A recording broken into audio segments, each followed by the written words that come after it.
नमस्कार, I am Diksha Tiwari and this is Pacific learning. आज के सेशन में हम लोग सिंथेटिक फाइबर के बारे में जानेंगे। इससे पहले के सेशन में हम लोग already food and it's component, matter और नेचुरल फाइबर पढ़ चुके हैं। ये सारे ही टॉपिक आपके उन सारे एग्जाम्स के लिए बहुत ही इंपॉर्टेंट है जिसमें जनरल साइंस आपका इंपॉर्टेंट रोल प्ले करता है। साथ ही ये अभी के लिए सीटेट और यूपी टेट के लिए बहुत ही इंपॉर्टेंट है बिकॉज ये उनके सिलेबस का अभिन्न अंग है। तो without wasting our time let's begin.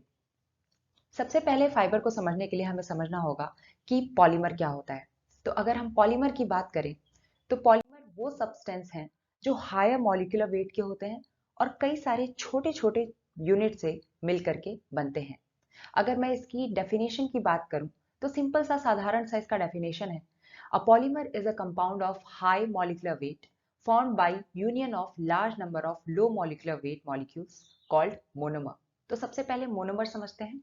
मर्स मतलब होता है यूनिट और मोनो मतलब होता है वन, यानी कई सारे छोटे छोटे यूनिट से मिल करके ये हमारा पॉलीमर बनता है।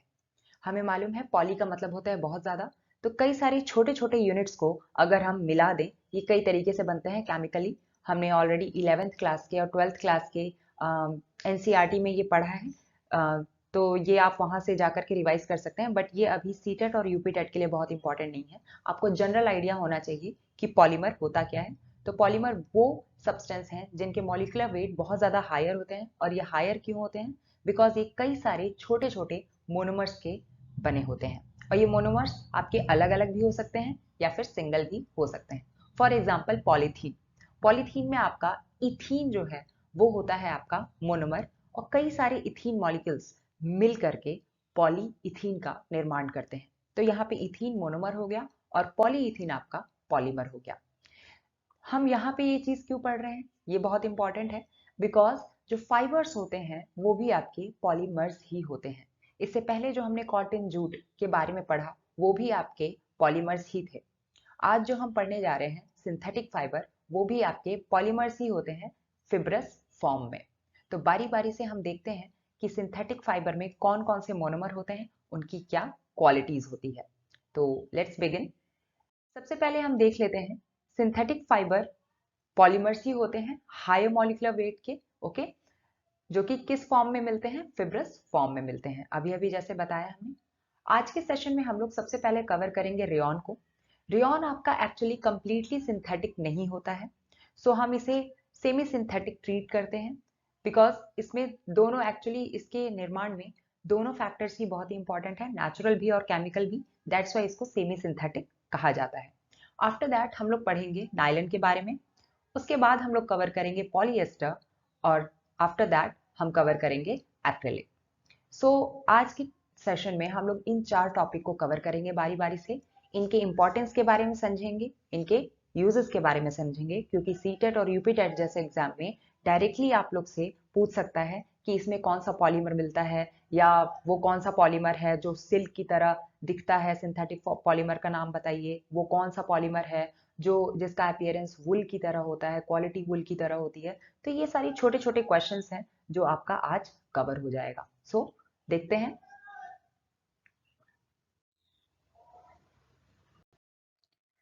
सबसे पहले हम रेयॉन की बात करें, जिसको मैंने अभी अभी कहा कि ये सेमी सिंथेटिक होता है। तो इसमें सेमी सिंथेटिक जैसी क्या क्वालिटी है? सबसे पहले तो इसकी थोड़ी सी क्वालिटी जान लें कि ये थोड़ा सा इसका जो लुक होता है वो सिल्की लुक होता है। ओके, और ये थोड़ा सा कॉटन की तरह भी होता है, यानी यहाँ पे दोनों क्वालिटीज हमें मिल रही हैं।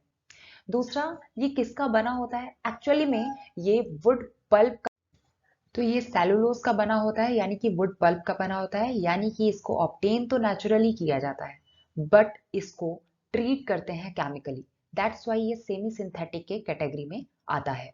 नेक्स्ट है कि इसको हम आर्टिफिशियल सिल्क भी कहते हैं। 1 मार्क का क्वेश्चन नोट कर लीजिए, कभी कभी पूछ लेता है कि आर्टिफिशियल सिल्क नाम से कौन सा हमारा सिंथेटिक फाइबर है, तो वो है रेयॉन। दूसरा है कि ये सिल्क से चीपर होता है, तो ये ज्यादा हमारा प्रिवेलेंट भी है। नेक्स्ट है, रेयॉन को मिक्स करते हैं कॉटन के साथ बेडशीट्स बनाने के लिए, और इसको मिक्स करते हैं वुल के साथ कारपेट्स बनाने के लिए।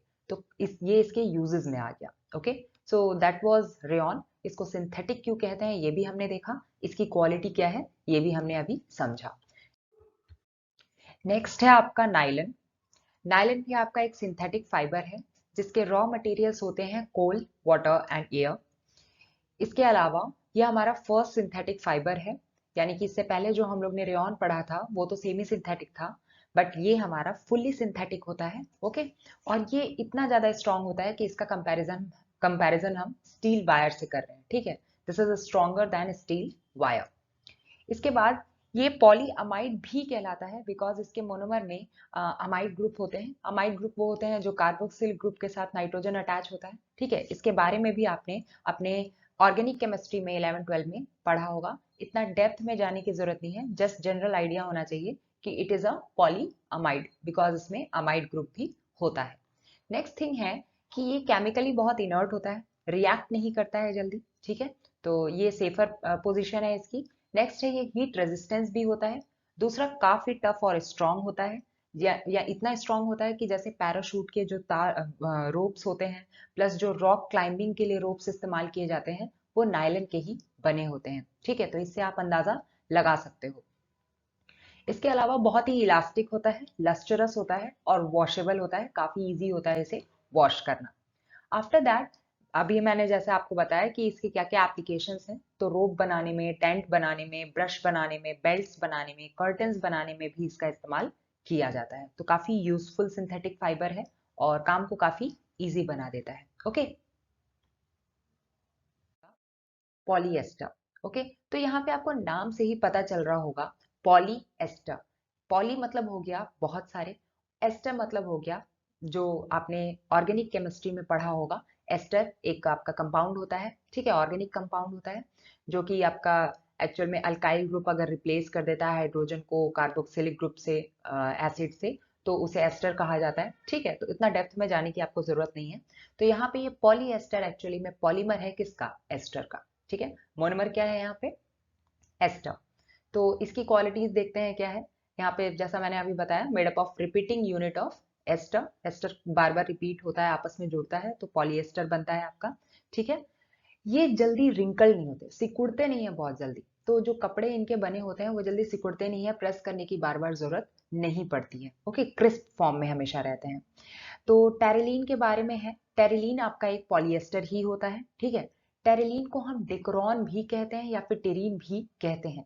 अब टेरिलीन आपका पॉलिएस्टर है जो कि बना होता है आपका किससे किससे, मैंने आपको बताया था कि मोनोमर्स आपके सेम टाइप के भी हो सकते हैं, जैसे पॉलीथीन में थे कि इथीन कई बार मिल करके पॉलीथीन बनाता है। बट मोनोमर आपके एक से ज्यादा टाइप के भी हो सकते हैं, यानी दो मॉलिक्यूल्स मिल करके ये कंपाउंड बनाए होंगे। ठीक है, इथाइलिन ग्लाइकोल और टेरिप्थेलिक एसिड। यहाँ पे हमारे मोनोमर्स क्या है, इथाइलिन ग्लाइकोल और टेरिप्थेलिक एसिड। ये आपके रिपीटेड वे में एक दूसरे से जुड़ते हैं और पॉलिएस्टर का निर्माण करते हैं। ठीक है, इसके अलावा पीईटी के बारे में पढ़ें, पॉलीइथाइलिन टेरिप्थेलेट। तो ये आपका यूज होता है बॉटल बनाने में, यूटेंसिल्स यानी कि बर्तन वगैरह बनाने में। ठीक है, फिल्म और वायर्स, तार वगैरह बनाने में आपका बहुत ज्यादा इस्तेमाल होता है। बाकी पॉलिएस्टर के कपड़े तो आप लोग देखते ही हो। ठीक है ना, लास्ट है हमारा आज का एक्रेलिक। ठीक है, देखने से थोड़ा सा ऊन जैसा लग रहा है, तो ऑफ कोर्स ये यही इसकी क्वालिटी है। ठीक है, ये नेचुरल वुल आप हमेशा नहीं पहन सकते या फिर हमेशा अफोर्ड नहीं कर सकते। तो कई सारे स्वेटर और ब्लैंकेट्स ऐसे होते हैं जो आपके सिंथेटिकली बने होते हैं। ओके, मैन मेड होते हैं, तो उसमें हम किसका यूज करते हैं, एक्रेलिक का यूज करते हैं। ठीक है ना, एक्रेलिक की बात करें तो ये ज्यादा प्रिवेलेंट है, ज्यादा पॉपुलर है आपका नेचुरल वुल से। दूसरी चीज कि जो क्लोथ का prepared from acrylic are cheaper and more durable. ठीक है, तो बहुत ज्यादा सस्ते होते हैं ये, बहुत ज्यादा नहीं, ये एक्चुअली वुल से सस्ते होते हैं और काफी दिनों तक चलते हैं। तो ये इसकी, तो ये हो गया आपका एक्रेलिक के बारे में। ठीक है, और एक्रेलिक हमें मालूम है स्वेटर्स बनाने के लिए, शॉल्स बनाने के लिए यूज किए जाते हैं। तो ये हो गया हमारा आज का session about synthetic fibre. Okay, इसके नेक्स्ट सेशन में हम लोग साइंस के और भी टॉपिक्स कंप्लीट करेंगे जो कि मटेरियल ऑफ डेली यूज में इंपॉर्टेंट है, for example soap and detergent, acid basis and salt. तो बढ़ते हैं आगे हम अपने सीरीज में। अगर आपको सेशन पसंद आया हो तो ज़रूर लाइक कीजिए, सब्सक्राइब कीजिए, चैनल को सपोर्ट कीजिए। बाकी आगे के सेशंस में हम लोग साइंस के और भी टॉपिक कवर करेंगे और CDP की भी क्वेश्चंस देखेंगे। तब तक के लिए थैंक यू।